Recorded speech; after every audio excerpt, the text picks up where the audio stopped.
the Simpleton Podcast, the most popular podcast in heaven. We have two special guests today. The first is sitting to my left here. It's my wife, Audrey Massey. And then we have the famous Simcha Fisher. How you doing, Simcha? World famous in Poland, as you may or may not know. I don't know that. Tell what happened in Poland. I don't. You're asking the wrong person. That's a Mel Brooks joke. It's from To Be or Not to Be, which is one of his less famous movies, and it's worth checking out. It has a few really killer scenes in it.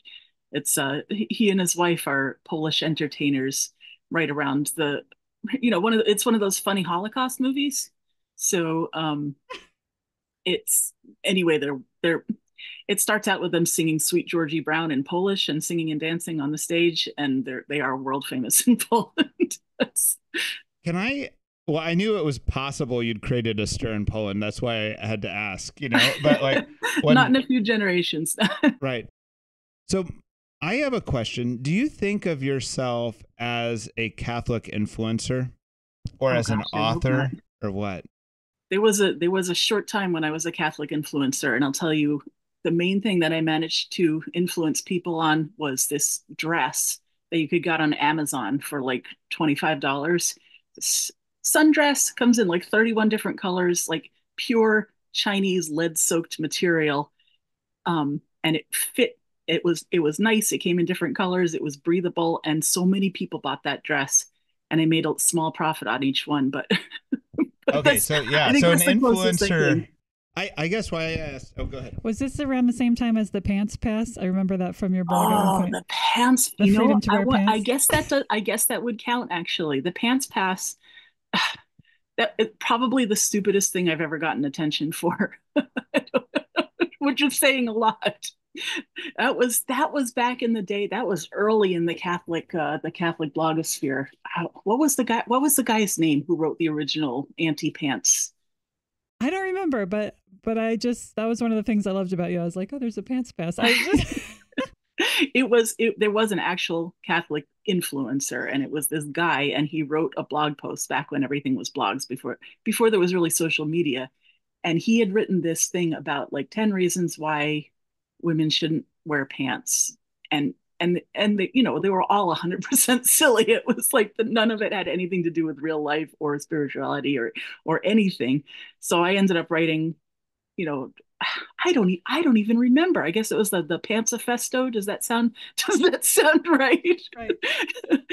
And it turned out that the main thing was that women shouldn't be doing things without their husband's permission. So I says to myself, well, if a woman gets her husband's permission to wear pants, then surely it must be the authentically feminine thing to do. So I did make up a pants pass that had, and your husband could sign it for you. So if you went out in public and somebody was like, lady, I can see your ankles, then you could show them it's okay, I have the pants pass. But it was a different time. Yes.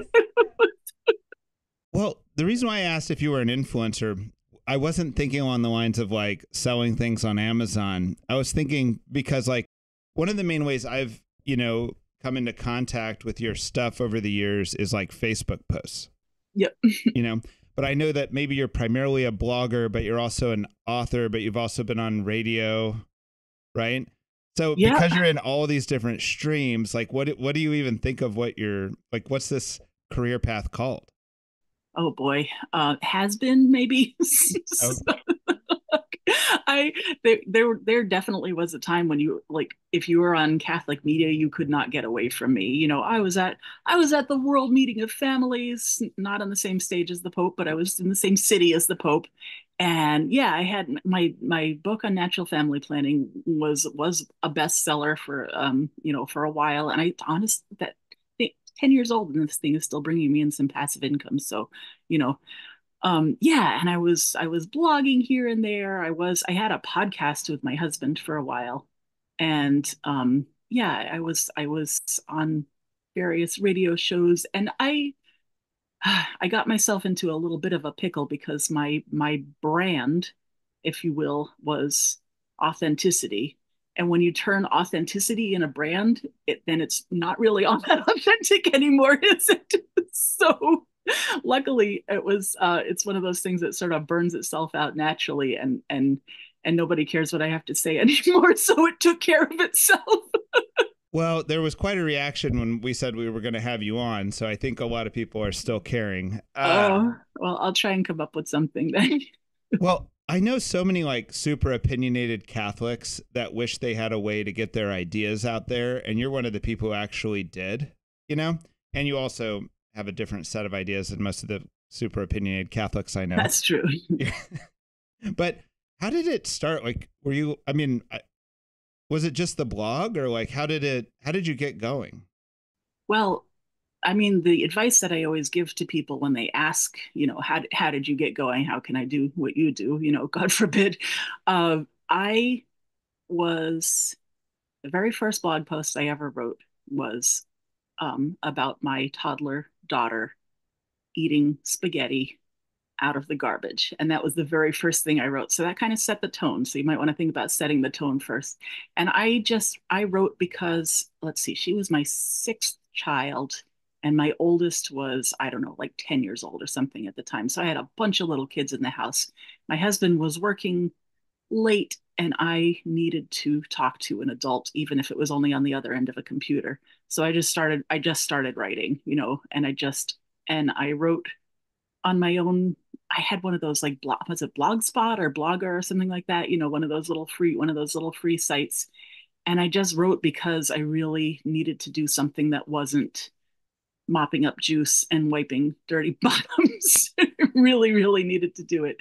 And I did that for many, many years without any sign of being paid for it, or even of really very many people reading. You know, it was like that Onion article where the blogger has one heady day where he hits 60 views, you know, and he always remembers that.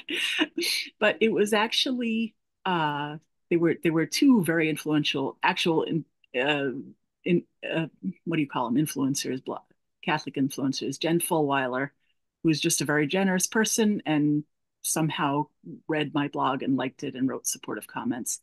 And also Danielle Bean, who was at the time, I think it was Faith and Family magazine or Catholic Digest. She was editor of a series of magazines, and she was very encouraging. And she was encouraging to the degree that she said, "I will pay you to write for me."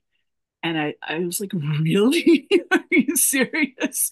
So it started very gradually. I had no intention of like making a career out of it. It was really genuinely just an outlet so that my brain wouldn't completely atrophy.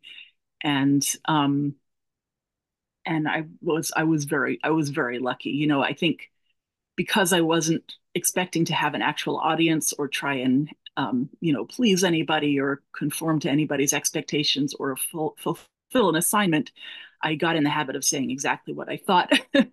And that was, you know, that was good in some ways and bad in other ways. But I was lucky in that I mean, I was going to say I had a cushion where I was able to write without making any money for it. I mean, the truth is I absolutely would have died to write for money, but I just couldn't figure out how to make it happen. And we were extremely poor at the time too, so that would have been nice. But as it turned out, you know, I wasn't making money. I wasn't trying to chase an algorithm because they hadn't invented algorithms at the time in the sense that they exist now. And and people were very responsive to somebody saying exactly what they thought, especially about motherhood, about what it's really like to live a Catholic life, you know, what NFP is actually like, you know, how you can have you absolutely adore your children, but you really want them to get off your head at the moment. You know, same for your husband, you know, because at the time, this was, I don't know, 2006 or something like that. There was a lot of mommy blogging and a lot of Catholic mommy blogging, and it was all, you know, murmurings from the mountaintop, or you know, musings from the heart of Mary, and it was people who, for whatever reason, didn't feel free to say what was actually happening in their lives. And for some people, it was encouraging to put the best spin on everything and to very carefully curate everything and to put everything in prayerful, spiritual terms. But for a lot of people, it was crushingly discouraging, because they would log onto their computer, they would see these things, and they say, well, heck, my house doesn't look like that. My life doesn't look like that. My marriage doesn't look like that. And and and I was, I'm not saying I was the only one. There were definitely other people who were being more honest about it. But it was a strange time, because it was the birth of the blog, and people were very much jumping on the bandwagon of curating their lifestyle and making it look like things were a certain way. And I I'm not capable of that, because I just can't keep it up. I'm not good enough. I don't like cleaning the floor, so my floor is dirty. I'm not gonna Photoshop it so that it looks like my floor is clean. It's not how I spend my life. And I love that description that you just gave. And I'm kind of like an internet lurker. Like, I don't have my own blog. I was sort of on Facebook. Then I thought I killed my Facebook account, but I think it might still be there or something. So I'm kind of like like I should get off my phone. And then I do sort of scroll. But I feel like the problem that you're talking about has even gotten worse with like the takeoff of Instagram and something and all that stuff. Yeah. So that kind of like inauthentic mommy blog where it's like, my home is perfect and I love every minute of every day. And here's, everything is beautiful. And it doesn't inspire courage in people, and you do inspire courage. I feel like I still do read you, and I'm like an occasional, but I love your Food Friday posts and stuff. But I feel like you can only get courage from people who have courage, and to me, you're like a role model for that. Just in regular family life, just facing the world, the problems in the church, just kind of. So I've always loved the authenticity of your voice, but also like the courageous aspect, and I think it's even more important now. And I'm not like super up on what goes on in the Catholic internet and stuff, but yeah, I just think that problem of inauthenticity that's affecting all women in their friendships and like the social media culture, and it just creates such a barrier, to the real friendships that people need in life, real life, real people friendships. And so I still do love that aspect of your writing. It just comes across clear in your authentic. I don't want to overuse the word authentic, but that you have the Simcha Fisher voice. It's never canned. It's never like a trope. I was telling that to Clark last night. I'm like, I feel like there was a time where every mom blogger is like, I'm living the Lent God gave me. And then like 20 mom bloggers, and you're like, everybody's saying the same exact thing about Lent this year. So I've always loved it. It's like, if I'm going to sit down and read Simcha, I'm going to hear Simcha's real voice. I'm going to, it's just a valuable thing as a mom, even though I'm like occasionally, just a scroller. Thank you. That's nice to hear. Oh, good. Appreciate that. I'm impressed that you started after you had 6 kids. And I was going to ask you if there was like a theme or an insight you had. And this kind of messy family life, I think, is kind of an incredible theme, and would you say that's about right? I guess I'm trying to go somewhere with this, but what do you got? Yeah, I mean, I certainly wasn't setting out to make that like my brand or anything like that. I didn't really have any kind of, it just happened. Like it wasn't a decision. It just happened. And I think that my upbringing certainly had a lot to do with that. We always had a sort of fish out of water sense when I was growing up. My parents had a completely insane life before they finally settled down and joined the church and had, the second half of their family. And so, we ended up in a small town in central New Hampshire. But we never felt like we had almost anything in common with any group that we managed to be in. So I definitely grew up. This is kind of the origin story. My poor mother, Jewish girl from Brooklyn who had been a Buddhist, and she had been they had been in a cult for a short time, and she had sort of dabbled in all these different religions, and finally, sort of improbably found Jesus and ended up in this charismatic church in a tiny little town in Vermont, and had a bunch of little kids, and they were super poor, and she was trying really, really hard to fit in, because she felt like, well, I'm a Christian, I'm supposed to change my life, I'm supposed to conform my life to the church. And it was hard for her to sort out what is actual spiritual stuff and what is just cultural stuff. And this is a very old and enduring problem that people struggle with constantly. I mean, at least she identified that it was a problem and it was something that she needed to figure out. And everybody else in the church that they were in, this Bible chapel, was had more money than them, had fewer kids than them, had a more stable life than them. And whenever somebody from the church would come over, she felt like she needed to scurry around and apologize and say, "Oh, I'm so sorry. The house is a wreck. We've been sick, or we've been out all day, or oh, I was rearranging the living room or something." And then it ran out one day. Her enthusiasm for pretending to be somebody else just ran out one day, and she said, "Sorry for the way the house looks. This is just how we live." That's great. Yeah. and that was it. I mean, what's the point of pretending? Because if the whole point, especially in the context of your faith, if you approach your faith trying to pretend to be somebody that you're not, that you completely let the air out of the whole thing. Like, the whole point is, this is who I am. I would like to be somebody else. I would like help in becoming somebody else. I would like help in becoming who I'm supposed to be. But right now, this is who I am. And if you can't start there, then you will never make any progress. I feel like I deal with a lot of people who just graduated college, Yeah. and a lot of them went to good colleges like a Benedictine or Steubenville or something like this. And they're kind of like have this naivety that I try to shake them out of, that like, oh, I got, they're maybe from a 2-3 kid family. They got a theology degree. They might go to theology grad school, but they want to be married with a bunch of kids. And it's like, you have to start playing like economic survivor man, like right now.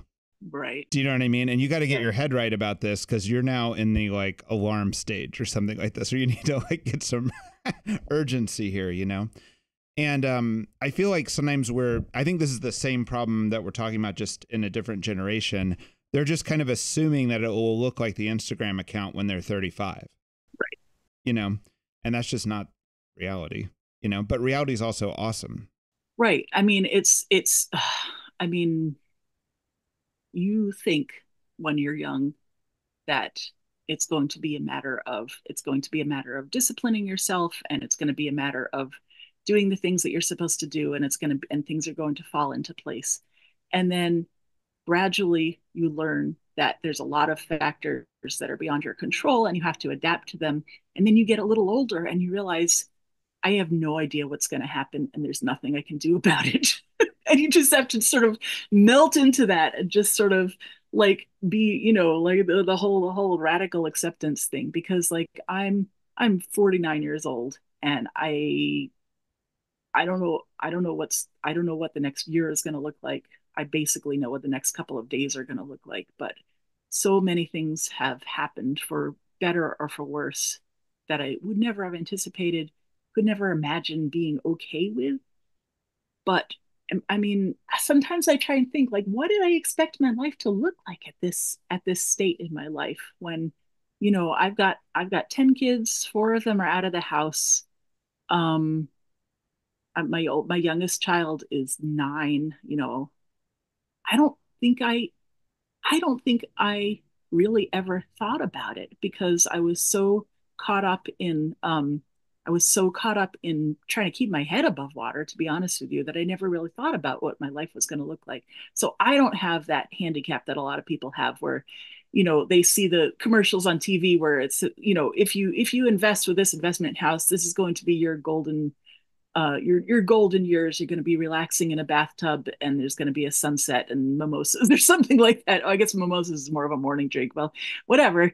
And I didn't expect that, but I don't think I really had any particular plans, because I was so busy chasing the problem in front of me.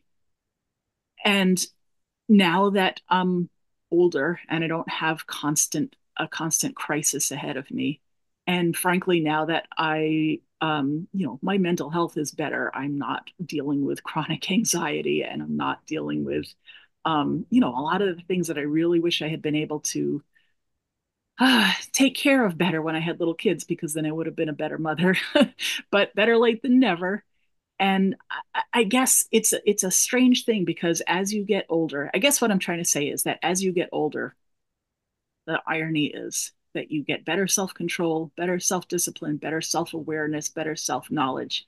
And at the same time, you learn the futility of trying to control anything, and you understand just how unpredictable life is and just how many things are completely out of your control. And it's not a matter of learning how to be better. It's just a matter of learning how to be at peace with. There's a dog right here. I have to show you the dog. Oh, good. That's a boxer, right? Yeah, that's great. It's very helpful in helping me remember that how unpredictable life can be. I was going to ask you if the skull picture behind you was part of that too. I know the memento mori kind of, or is that just a Halloween decoration? I love this. This is a alla prima painting by Matthew Good. Oh, cool. It's one of my favorite. It's kind of like the St. Jerome thing, having a skull right nearby. Yeah. I have a lot of skulls and skeletons around my house. I've always been interested in skeletons. I used to draw them compulsively when I was little. And I think sometimes people think that it's some kind of morbid thing, or like, oh, she's trying to be so hardcore. Like, oh, she thinks about death all the time. Right. And I don't think about death all the time. I think about life all the time. Yes, that's good. I think about, this is like, look at this guy.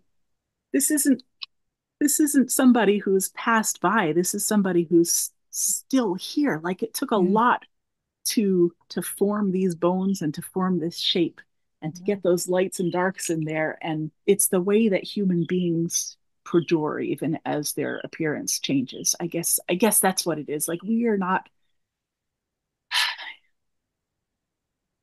are, a man's life is like the grass, and it withers and fades, right?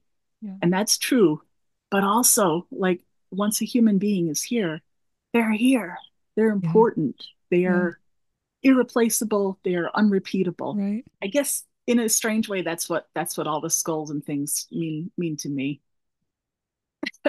Ross having a baby emergency. I'll be right back. Oh no. Well, Simcha, I kind of wanted to go almost like a theological direction with that for a second. So, these like Renaissance paintings where they show the Virgin Mary, and like in the background you see a castle and she's on like one of those kneelers, and it's the Annunciation. Yeah. And there's a whole like kind of genre of this where you're just like, the question in my mind is like, what were they doing here? Like, did they actually think the Virgin Mary lived this way? Like, are they just, and I knew this old Jesuit who had a little community up at Georgetown that would celebrate Mass in this little crypt church. And a lot of the community would say, Clark, you gotta go talk to this guy. He's got this like special insight that you'll find interesting, right? Yeah. And so I was curious, like, what's this insight? And one time at a Christmas party, I went, and he was kind of toasty at this point. Like, I remember his nose was bright red. He was an Australian poet. That was his job within the Jesuits. Yeah. But then I go, what is this insight people keep talking about? He just goes, well, Jesus and the Virgin Mary grew up in a home that smelled like chickpeas and poop. And that's like real. And that's like very like, you almost have to do a lot of work in the Bible to make it not like that. Yeah. Yeah. But true. I feel like that's what we do all the time, is like I don't know, kind of forget that just reality. Yeah. I mean, that's another instance where you really, I mean, it's that paradox that you sort of have to keep in mind all the time, and not err too much on one side or the other, because, like, I mean, we can certainly over spiritualize the Gospels or the life of Jesus, and the whole thing about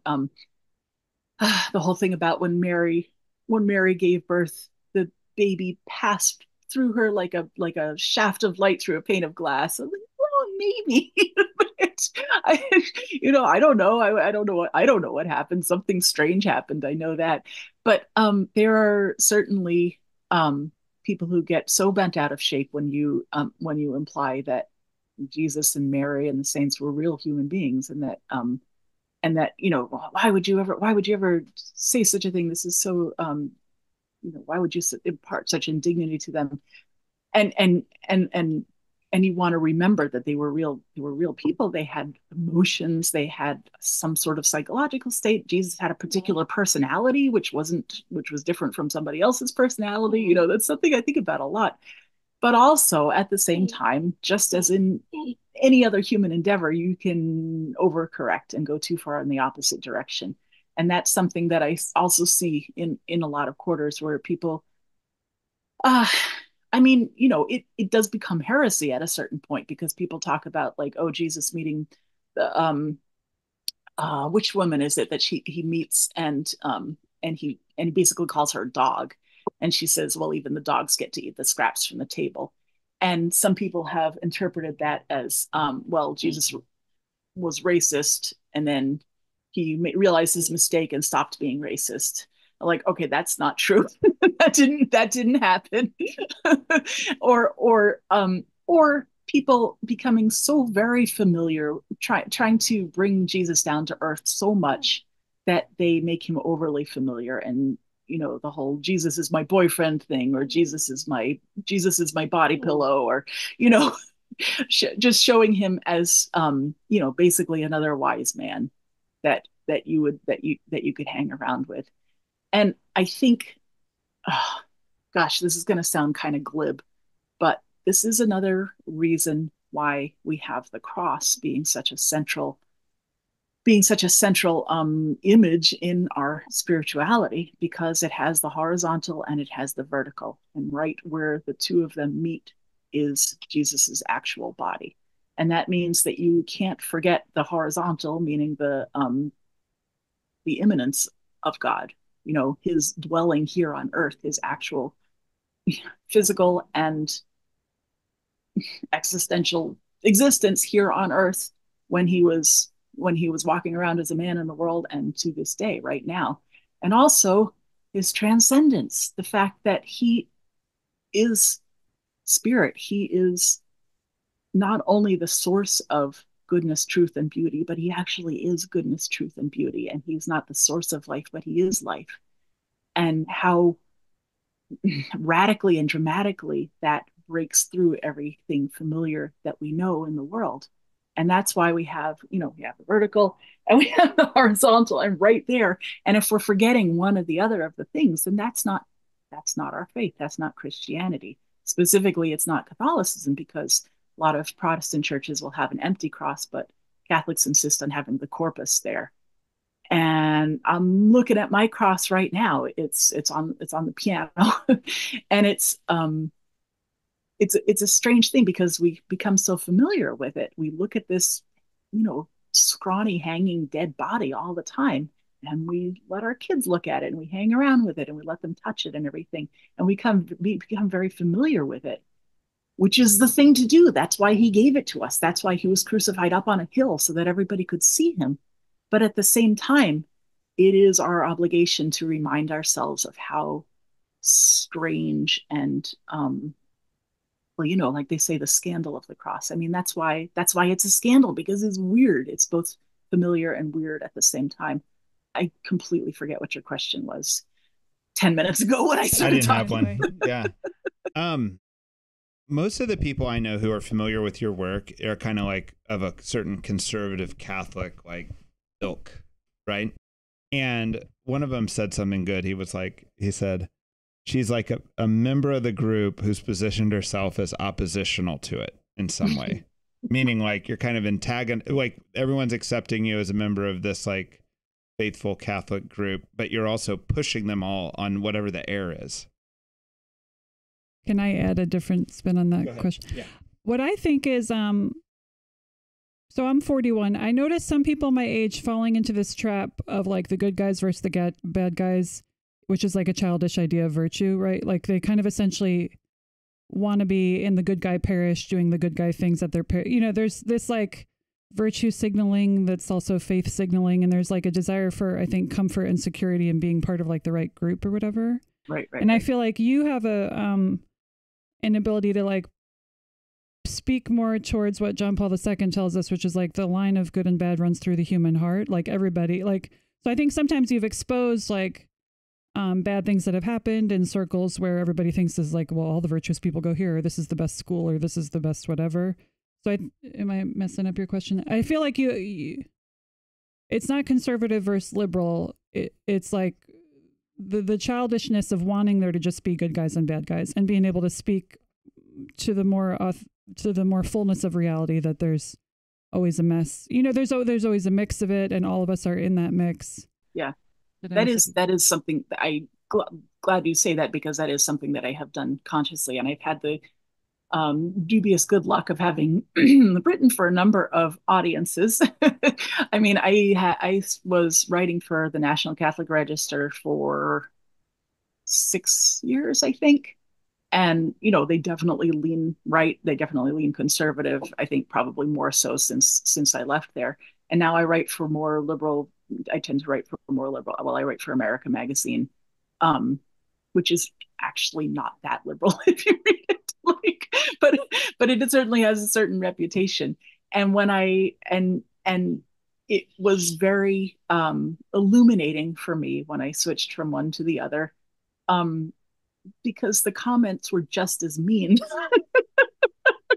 They were different, and they were from different people, but they were just as mean. And I thought, oh, this is just what people are like. This is not the good guys versus the bad guys, like you say. It's just that it's just what people are like. And I mean, the trick is learning not to be antagonistic just for the sake of being antagonistic. And it took me a long time to realize that, because I genuinely did. I used to poke people just for fun and just to be provocative. I remember at one point you had to change one guy's comments to meows, and every time he would attack you, you would change it all to meows. Somehow I stand by that. I would do that to people. I loved you for it. I was like, good, because part of the courage is like getting those attacks, and just not letting it bother you and still being, yeah. I admire that. That's good. Well, thank you. I mean, there's definitely a difference between just phrasing everything in as combative and irritating a way as possible because you have a point to make. And then there's a certain maturity that does come when you realize, okay, this is something that people need to hear, and they're probably not going to like it, but they are more likely to actually hear it if you speak to them as somebody with dignity and somebody with somebody who has arrived at their point of view because of their life experiences and not just because they're a jerk, so that's something that I'm still learning it, to be honest with you. I just wrote a scripture reflection. I do these monthly scripture reflections for America Magazine. They're just short little essays. They give me the daily reading, and I write a little thing about it. I think it's a subscriber only, so I don't really know how many people actually read them. But they're like, oh, could you do this one? Here's the passage, and I look at it, and it's the parable of the Good Samaritan. I'm like, oh yeah, I can definitely come up with something new and interesting to say about the parable of the Good Samaritan. No problem. I'll get that to you by Tuesday. That'll be easy. So, but I did. I wrote something which I tried to think about, because we're so familiar with the idea of the Good Samaritan that when we say Good Samaritan, to us it means a good guy, a stranger who stops and helps you out. But at the time, because we have, Good Samaritan laws where if a bystander stops and helps somebody out, then they can't be prosecuted if they accidentally hurt you or something like that. And there's like the Good Sam Club, right? Which is for travelers. Like if you have the sticker on your window, then they're going to help you or something like that. I think it's just like hotel discounts at this point. But anyway, when Americans hear the word Samaritan, it means like a neighborly kind of person. And that is certainly not what it meant to the listeners when Jesus told the parable. It meant, and then when I was writing the essay, I gave a list of things that it meant, that it would have meant to how it would have landed on the ears of the people who are actually listening to him tell this story. And I tried to hit it from both sides, because I do have a very broad audience at this point. I have a lot of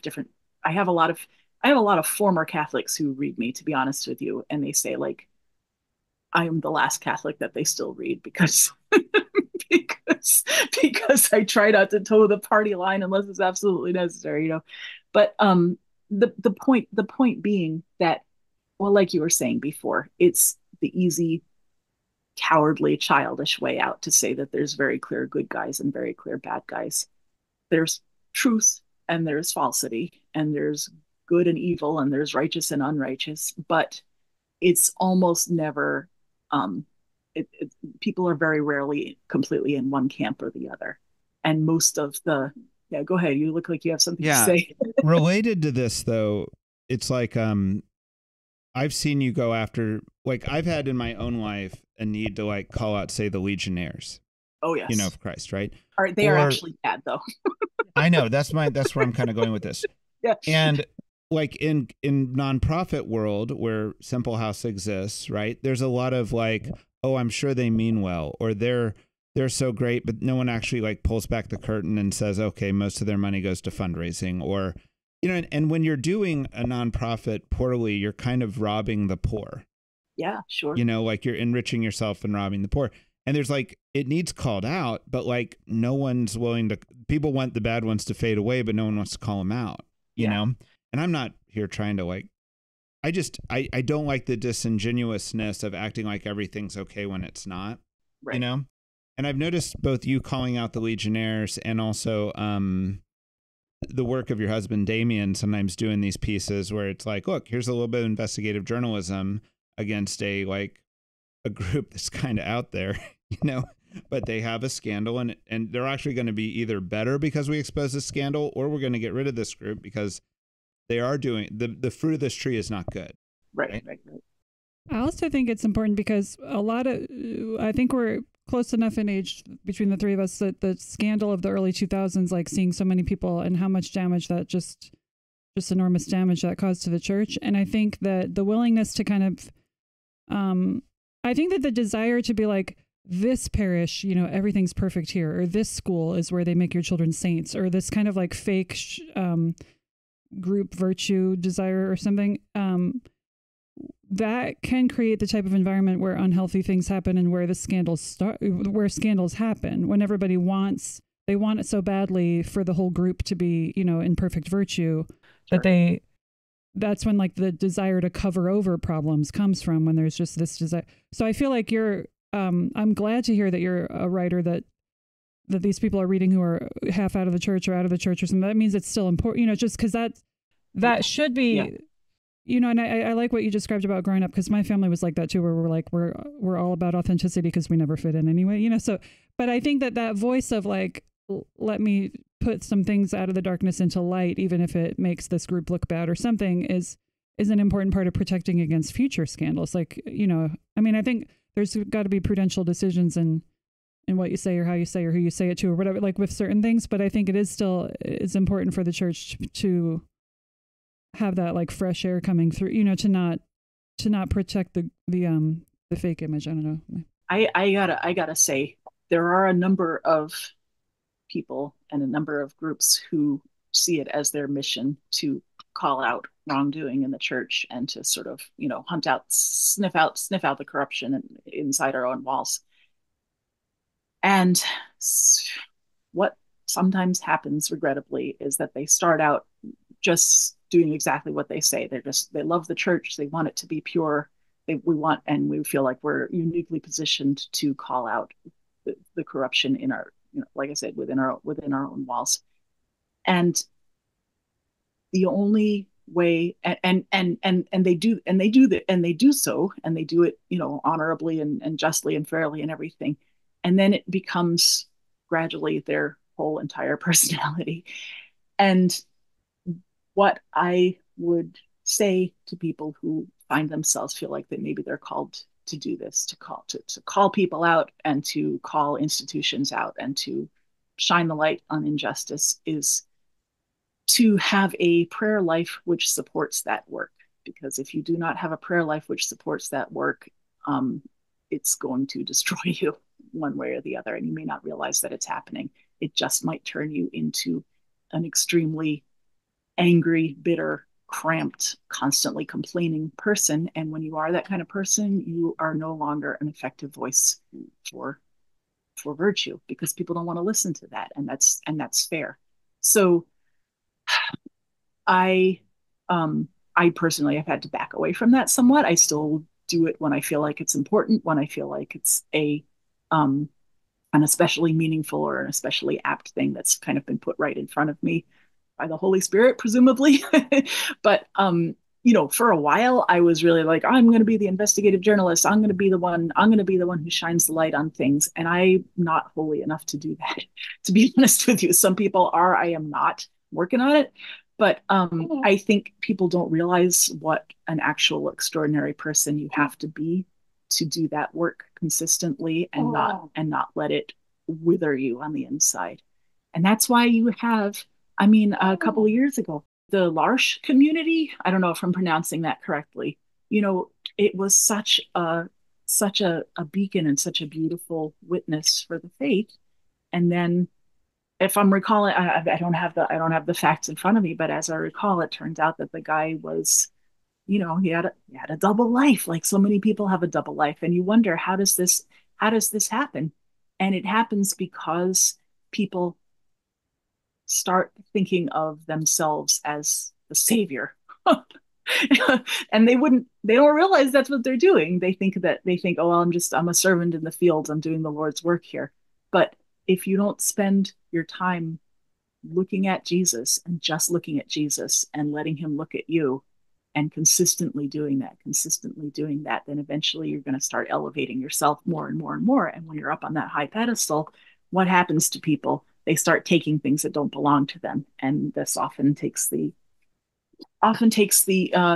form of abusing other people who are supposed to be in your care. So, and most of us are not in the position for that to happen. Most of us are just, we don't have a lot of people that we have power over. But if you are in that position, then it's just a pattern that I've seen so many times. And it's you tell yourself that you're doing the Lord's work, and really on the inside you think, I'm the one. I'm gonna go in there and save everybody by writing this article or doing this investigation or boycotting or writing a lot of Twitter posts or something like that. And if you don't consistently think about that, you are stepping back and letting the Lord do what he wants, even if it doesn't seem like anything to you. If you don't have that posture of standing back and letting the Holy Spirit through, then things are going to go badly in one way or the other, sometimes horribly badly. I have this idea that it's kind of like family in a way that, like, I think it's okay if you were to talk about a problem within your family with your parents or your sibling or whatever, as long as it's very clear that your love and appreciation for them is beyond that. I'd be much more open to hear critiques of Pope Francis if I believe it's from someone who authentically loves Pope Francis and the church. It just gets so tough when it's so easy to make the critiques become too biting, I guess. So yeah, if you go overboard on the critiques and you don't put any balance into it, and you don't have, sometimes you turn into an abuser or a pedophile or something like that. Sometimes you just turn into a crank, and then you're not effective in your work, because there are definitely people out there who used to write insightful, fresh, interesting, critical essays, and they have just become an echo of themselves, just complaining, nothing but complaining all the time. And I don't want to read that. I already know that the darkness comes. I already know that. This is already very evident to me. I don't need to hear nothing but complaining. That's not being an effective witness anymore. Kind of tangentially to that, I wanted to ask, who are your favorite writers to read? Like, what restores you in your own reading life? Is it? Yeah. I don't know if you have time to read for fun, or is there any bloggers or whatever other forms of writing? Who do you like to read? Yeah. I do not read a lot online lately. I don't read a lot of essays anymore. I have really been turning back to fiction lately, which has always been my primary method of learning things anyway. I was telling the kids, I don't study history. I don't study civics. I don't study language. I just read novels. And if you pay attention, and if they're good novels, you can pick up a lot of really valuable information.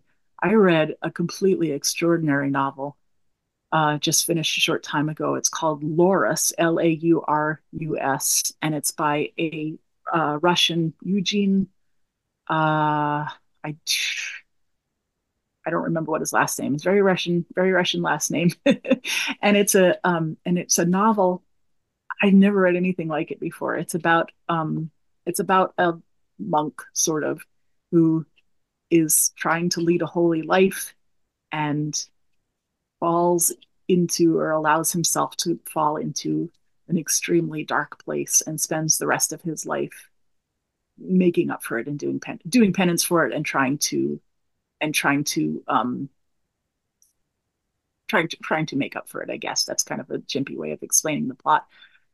But the one of the so it's set in medieval times, and sort of because one of the devices of the novel is that time is fluid. Time is a lot more fluid than many people realize.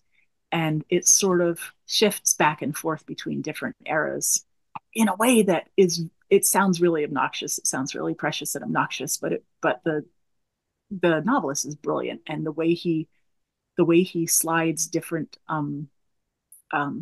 speech patterns in there from different eras, and then sometimes he literally transports you into a completely different century, for instance. It works really, really well, and it was very effective. The first third of the book is incredibly traumatic to read, especially if you've ever given birth. So there's my trigger warning there. There was one chapter there that was really tough, and if you've read this novel, you certainly know which chapter I'm talking about. But it's also very funny. It's extremely original, obviously. Beautifully written. It is writing that always, like, good writing. If it's good writing, I don't care what it's about, as long as it's good writing. So that's the main thing. That's the main thing that refreshes me when I see somebody who's still willing to put care and effort into crafting something, and in just doing it just for the love of doing it. Especially now when you hear people saying, well, AI can do that. So I'll just kill myself then, I guess, because this is not what we were made for.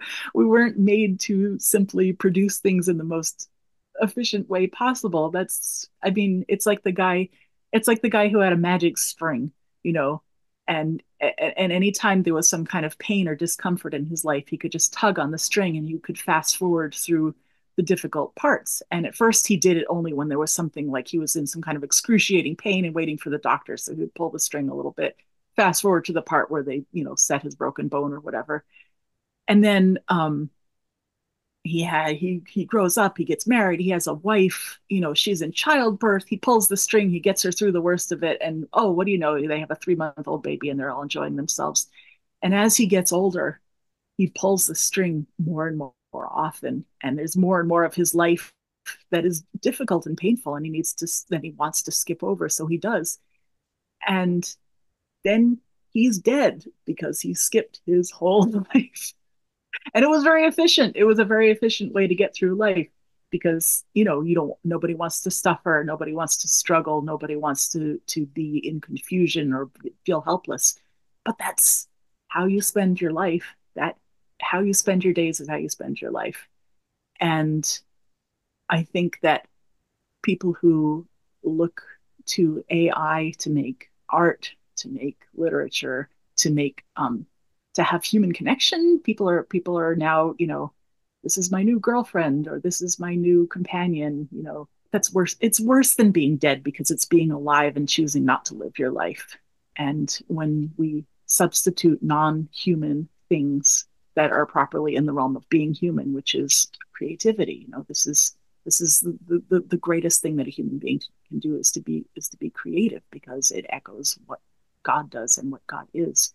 And if we opt out of that and assign it to something that's not human, then we're just pulling that string, and next thing you know, that's it. We're out of time. So boo AI. Do you have any advice for writers? I've got one friend who's a fan of yours who would love you to say something about that. My advice for writers is to always, first of all, give yourself a chance to write a sucky first draft. Just write it. Don't sit there not writing, but write. That's the best way to write, is to write. And my other piece of advice is to read it out loud until you're sick of it and it sounds like the stupidest thing in the world. Read it out loud, because you will hear things that you won't be able to read. Like, honestly, I'll use the same word twice in a sentence, and I'll read it with my eyeballs 6 times and not notice it, and then I'll read it out loud. I'm like, oops. So even if it's not something, even if it's not a speech or something, always read everything out loud to yourself. And never throw anything away. If it's a terrible essay that you've written, close it, put it away, put a label on it, and come back to it in 6 months. It's probably better than you think, and you can probably get something out of it. So there's 3 for the price of 1 for you. I was going to maybe switch topics. I just wrote down a couple questions, but one is, I don't know the ages of your kids, but I think probably the older ones are like young adults now. Is that right? Yeah, the oldest is 27, I think. Okay. Yep. What do you notice, like, in this arc of time between when you were a young adult kind of starting out and for them, what they're going through? Like, what do you, I guess, whether it's in the church or the culture or just for their own edification, like, what do you find yourself wanting to tell young adults now, you know, or I guess, how do you see their problems as similar to what your problems were at that phase in life? Or do you think that there's like a clear message that they need now that's different? Oh, that's a good question. I mean, I think the world is very, very different, mainly because of the internet. You know, on balance, I'm glad for the internet, but it certainly has changed life and changed the way that people see themselves. And probably the main advice that I would have for people is to don't bring your damn phone with you everywhere. And that's something that I need to hear too. But make sure you're having experiences that you're not recording, and make sure that you're saying things to people that doesn't have a meme attached to it, and make sure you're, you know, listening to the sounds of nature without a soundtrack, and just have some very direct experiences with the world and with other people that doesn't have any kind of mediation of media. That's why they call it media, because it's media. It's a mediation between you and the world and between you and other people. And obviously that can be a very good thing, because that's how we're talking to each other right now. But there has to be some of your life that isn't mediated by electronics and by the internet, because you can lose yourself. You can absolutely lose yourself, and that's a bad thing to happen. I guess I liked hearing about I had not heard of that book at all. So I don't know if you want to like put a list online of any other books, because I need more book recommendations. But I was also going to ask, just in general, what refreshes you? Like, I love your food writing on Fridays. Do you love to cook, or like, what are, just as like in day-to-day life, what do you find just for fun to refresh you? Yeah, such a cliche. I've really been into gardening lately. I find it very, I mean, I think that studies have shown that it is actually like physically good for you to have your hands in soil. There's, I don't know, some microbes that are good for you or something like that. But I don't know what the mechanism is, but it is something that I always do. I always do better if I spend some time outside. I'm not a great gardener, but I stick with the things that do really well. Because, you know, God forbid I should have to live off my own garden. That would be a terrible. My kids are like, I think we could survive. I'm like, kid, like we could make it maybe like 48 hours and it wouldn't be a good 48 hours either. But I think, I do think that everybody should spend some time literally with your hands touching things that are growing one way or the other. Right now, my favorite thing in the world is my compost heap, which is crazy because it's literally a pile of garbage. But I love my compost heap so much. Just something, always something interesting happening. There's something sprouting that I forgot that I threw in there, or something that used to be recognizable and now I'm not really sure what it is anymore. And it's a very exciting place. So I really recommend that people get into composting.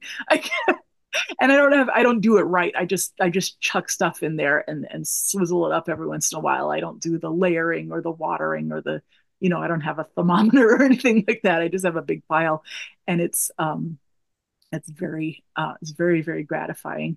And I don't like paying for dirt. So anytime if I want to plant something, I'd go out to my heap and I feel like I've struck a blow against filthy capitalism when I go and get my own dirt that I didn't pay for. So there.